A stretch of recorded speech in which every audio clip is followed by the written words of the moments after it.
बुद्धि शुद्ध होने लगी।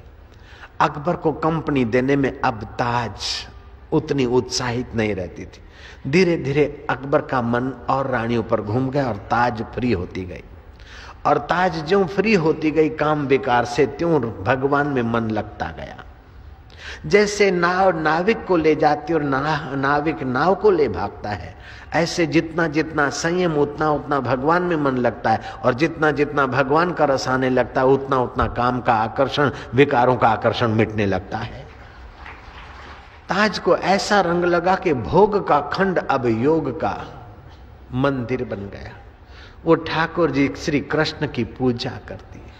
एक टक भगवान को देखते देखते उसके अंतःकरण में अष्ट सात्विक भाव उत्पन्न होते हैं।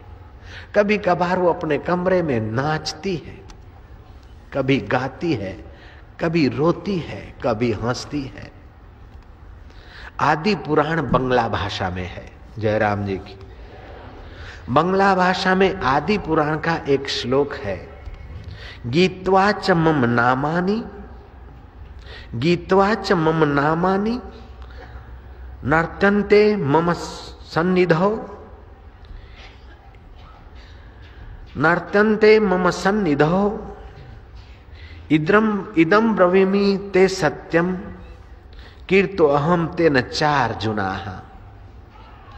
जो मेरे नामों का गान करता हुआ मुझे अपने समीप मानकर नाचता है, मैं तुझे सत्य कहता हूं अर्जुन, मैं उसके द्वारा खरीद लिया गया हूं।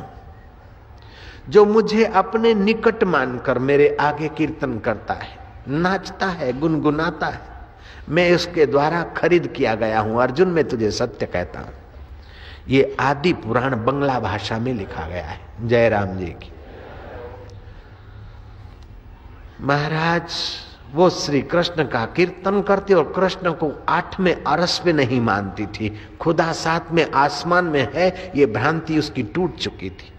अमीदा की, ताज की, कृष्ण यही है, मेरे महल में ही है, मेरे पास है, मेरे साथ है।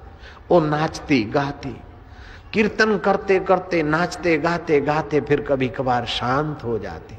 सत्संग के बाद भी कीर्तन करना चाहिए और कीर्तन के बाद थोड़ा शांत होकर बैठना चाहिए।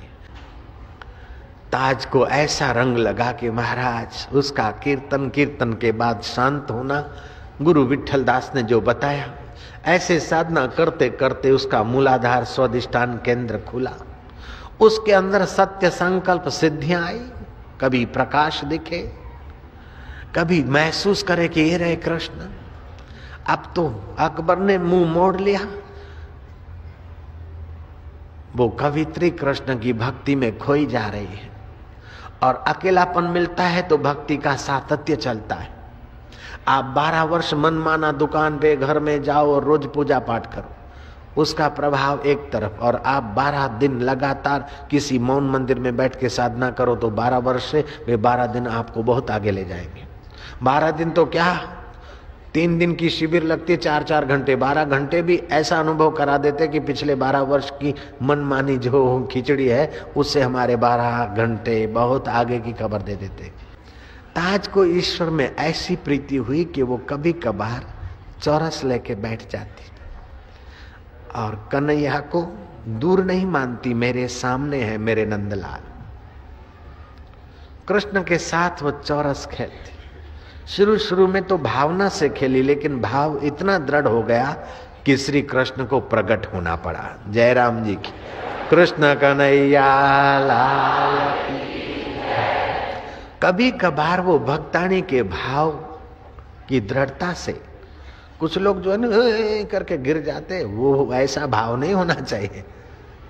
जयराम जी की सत्संग में जरा बैलेंस संभाल के बैठना चाहिए। ऐसा ना भाव की बात सुनी तो चलो अपने भी यूं करो, ये करने से नहीं बनता भांजे।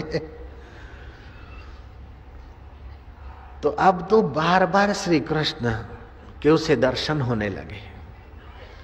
एक दिन ताज ने जहां मोहब्बत जोर पकड़ती वहां शरारत का रूप लेती। एक दिन ताज ने श्री कृष्ण को उल्हावना दे दिया, मैना मार दिया।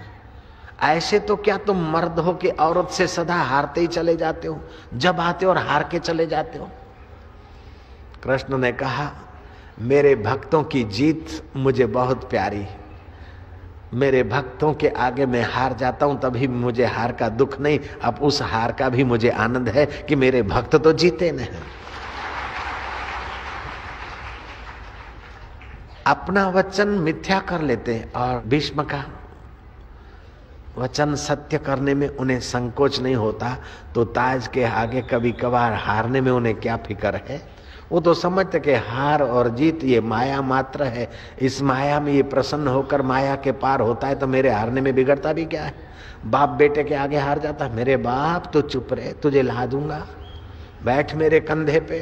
और बाप की टोपी उठा के बेटा फेंक देता है, तो क्या बाप उसके हाथ कटवाता है? नहीं, प्यार करता है, दुलार करता है, बच्चा है। ऐसे ही भगवान भी समझते कि चलो ताज है, मुसलमानों के माहौल से मेरे रास्ते चली तो जरा लिफ्ट दे दी कन्हैया ने। ताज और कृष्ण की गुफ्तगू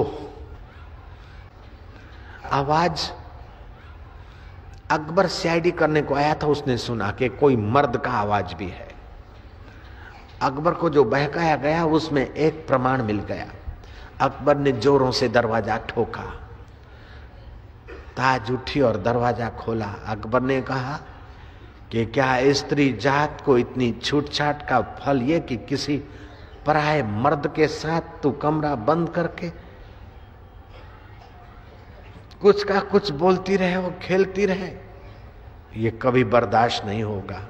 तब ताज ने कहा कोई पर पुरुष नहीं था, प्राणी मात्र का जो पुरुष है वह एक ही पुरुष परमात्मा था, श्री कृष्ण थे। बोले हैं? बोले हाँ। अभी तो दिखते नहीं है। बोले ऐसी निगाह लाओ, ऐसी भक्ति जगाओ तो वो प्रकट हो जाएंगे। वो तो जल में थल में सब जगह है।